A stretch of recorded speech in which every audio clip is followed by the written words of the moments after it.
نماز تو اللہ کی نماز، عبادت اللہ کی ہوتی، لیکن جب حضور سلام پھیرتے ہیں نا السلام علیکم ایسے کرتے ہیں تو جو آپ کی رخ مبارک ہے، جو آپ کا چہرہ مبارک ہے، جو آپ کا چہرہ والضحیٰ واللیل اذا سجا ما ودعک ربک وما قلی، فرمایا کہ جب حضور سلام پھرتے یہ گال مبارک کا نور ایسے پڑتا ہے کہ دل کو راحت دیتا ہے، سکون دیتا ہے۔ میں چاہتا ہوں کہ جب بھی اللہ کی نماز پڑھوں اور نماز سے فارغ ہو جاؤں تو چہرہ مصطفیٰ جو ہے وہ تک لوں۔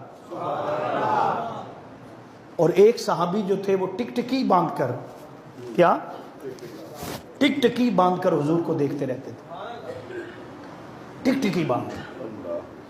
آقا نے پوچھا کیا وجہ ہے بڑی ٹکٹکی باندھ کے دیکھتے ہو؟ عرض کرتے ہیں کہ یا رسول اللہ صلی اللہ علیہ وسلم جب میں آپ کو دیکھتا ہوں تو راحت ملتی ہے، سرور ملتا ہے، سرور ملتا ہے۔